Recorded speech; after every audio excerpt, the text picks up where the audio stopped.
pour les épreuves d'admissibilité, c'est qu'on demande tout de même une culture générale dans les matières qui font objet des épreuves écrites. Tant en culture générale en matière de protection sociale, et j'insiste bien sur le terme protection sociale, c'est-à-dire bien plus large, bien au-delà du champ de la seule sécurité sociale, mais également par exemple en droit public ou en économie. Donc une solide culture générale est indispensable pour avoir une chance de réussite aux épreuves écrites. Je compléterai sur la forme. Nous avons été quand même, encore une fois, assez frappés par une forme parfois un petit peu pas très soignée pour certaines copies. On insiste sur l'importance non seulement effectivement d'avoir du fond, comme vient de le dire Monsieur Kessler, mais également une forme propre. Ça vous prenez le temps de lire le sujet, de réfléchir avant d'écrire, de bien organiser votre pensée avec des parties structurées. Et c'est pas la peine de faire très long, mais il vaut mieux faire quelque chose de bien organisé, bien structuré. Surtout prenez le temps de relire vos copies, parce qu'il y a encore beaucoup trop de fautes d'orthographe et des fautes de syntaxe en français qui agacent en fait quand vous avez beaucoup de copies à corriger. Je vous assure, c'était assez unanime de la part des membres du jury. Donc faites attention à soigner et à prendre le temps de relire vos copies et à les conclure.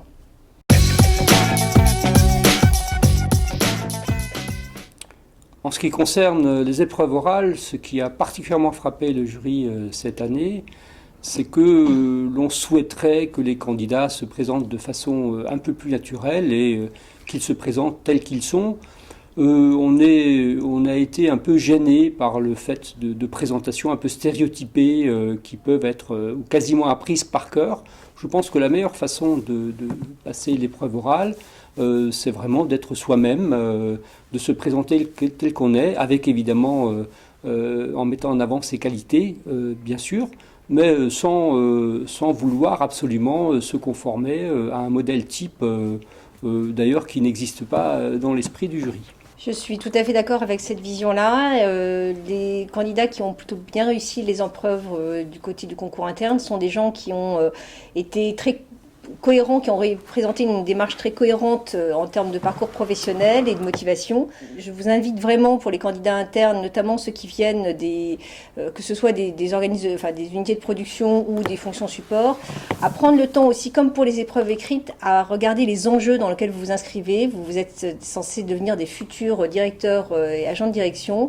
Ce sont des gens beaucoup de gens souhaitent avoir des avis, une vision stratégique, mais ils ne prennent pas le temps déjà de réfléchir. Prenez le temps de réfléchir même sur votre travail. C'est là-dessus qu'on vous interroge. On part toujours des parcours des gens et on est parfois surpris du manque de recul et du manque d'esprit critique que les gens portent sur leur propre travail actuellement. Je rappelle aussi que les agents de direction sont des agents qui sont amenés à faire du management et du coup, dans des contextes parfois difficiles, et que les candidats qui n'ont jamais exercé de fonction de management auparavant partent quand même avec un handicap.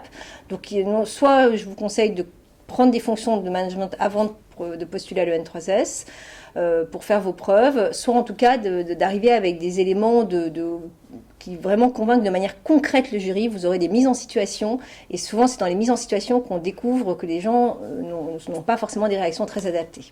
Il n'y a pas à faire le tri entre des bons stages et des mauvais emplois, en quelque sorte. Encore une fois, je pense qu'il faut être le plus sincère, le plus naturel possible pour ce type d'épreuve. Les conseils à donner sont de deux ordres. D'abord, tout de même avoir une solide culture générale en matière de protection sociale, encore une fois, de ne pas apprendre par cœur des fiches certainement correctes, mais qui sont insuffisantes, de prendre le temps de lire, notamment dans la littérature sur la protection sociale, il y en a, et de prendre bien le temps de réfléchir aussi un tout petit peu sur ces questions de protection sociale.